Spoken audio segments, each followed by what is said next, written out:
Techno লো বাজেটের মধ্যে তাদের স্পার্ক সিরিজটা সবচেয়ে বেশি জনপ্রিয় বা পপুলার, বিশেষ করে লো বাজেটের মধ্যে।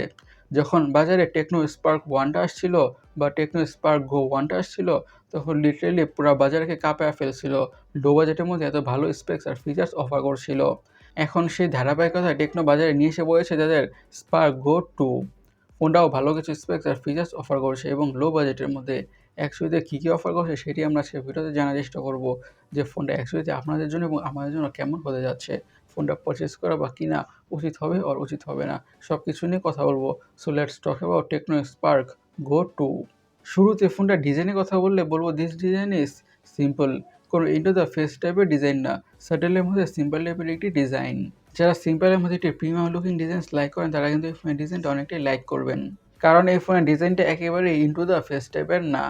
ম্যাট কাইন্ড অফ ফিনিশের মধ্যে স্মার্টফোনের ডিজাইনটা থাকছে। ফোনটার ডিসপ্লে কথা বলে ডিসপ্লেটা হচ্ছে 6.6 ইঞ্চের এইচডি প্লাস বা 720p IPS display with 120 Hz refresh rate.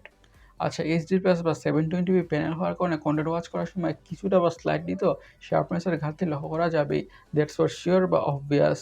But minimum distance থেকে অথবা ঠিকঠাক দ্রুত থেকে যে কোনো ধরনের content, YouTube videos, movies, series, anything দেখে মোটামুটি ভালোভাবে এনজয় করা যাবে।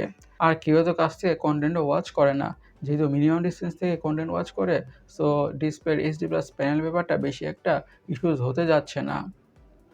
মোটামুটি দ্রুত থেকে যে কোনো ধরনের কন্টেন্ট দেখে মোটামুটি ভালোভাবে এনজয় করা যাবে। আর 120 Hz রিফ্রেশ রেট থাকার কারণে স্ক্রোলিং করে, ব্রাউজিং করে বা গেমিং করে যে কোনো ধরনের টাস্কে পারফর্ম করে অনেক বেশি স্মুথনেস আর ফিল তো পাওয়া যাবেই। আর একেবারে লো বাজেটের স্মার্টফোনগুলোর ক্ষেত্রে আমরা full HD plus panel expect করতে পারি না, এইচডি প্লাস প্যানেলটা এক্সপেক্টেড ছিল। সো বলবো অ্যাজ এ লো বাজেটের স্মার্টফোন হিসাবে ডিসপ্লেটা ঠিকঠাকই আছে। এখন ফোনটির হার্ড অথবা চিপসেট নিয়ে কথা বলা যাক। ইউজ করা হয়েছে ইউনিএসওসি T7250। এটি একটি 12 ন্যানোমিটার বেসড অক্টোকোর প্রসেসর আর মিড বাজেটের মধ্যে ট্রাইড অ্যান্ড টেস্টেড একটি গুড পারফর্মিং প্রসেসর। হাই লেভেলের গেমসগুলোকে লো সেটিংসে ঠিকঠাকভাবে খেলা যাবে অথবা রান করা যাবে কোনো ধরনের ইস্যুস ছাড়াই, এবং day to day regular task, social media using, switching between apps, multitasking, gaming, you name it, এমন যত ধরনের টুকটাক বা রেগুলার কাজ আছে ফোনটা ইজির সাথে বা ব্যাটারি স্মুথভাবে হ্যান্ডেল করে ফেলবে। রেগুলার ইউজার্সদের জন্য স্মার্টফোনটা ঠিকঠাকই হতে যাচ্ছে, বাট যারা হেভি ইউজার তাদের জন্য স্মার্টফোনই নয়। হেভি ইউজার্সদের মাথায় রেখে স্মার্টফোনটিকে বাজারে আনা হয় নাই, কিপ দিস ইন মাইন্ড। একেবারে লো টু মিডিয়াম টাইপের ইউজার্সদেরকে মাথায় রেখে স্মার্টফোনটিকে বাজারে আনা হয়েছে। ফোনের র্যাম এবং স্টোরেজ ভেরিয়েন্সের কথা বলে থাকছে 4GB RAM, 64GB storage, 4GB RAM, 128GB storage, 4GB RAM, 256GB storage. আর স্টোরেজ স্পেস হচ্ছে eMMC 5.1। এখন ফোনের অপটিক্স বা ক্যামেরাকে নিয়ে কথা বলা যাক। ইউজ করা হয়েছে 13 মেগাপিক্সেলের প্রাইমারি সেন্সর উইথ পিডিএফ।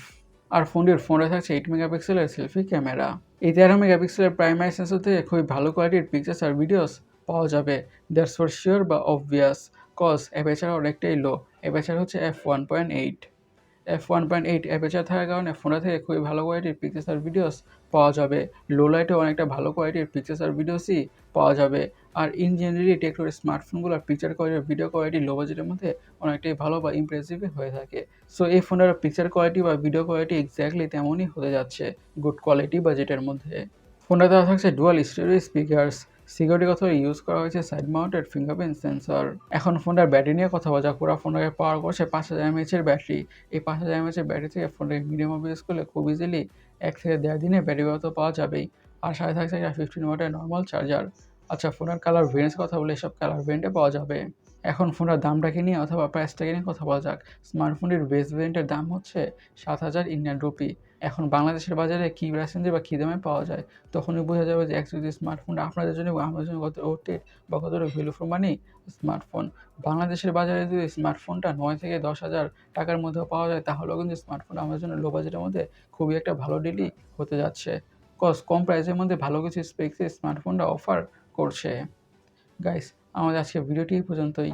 আমি সৈকত, সাইনিং আউট।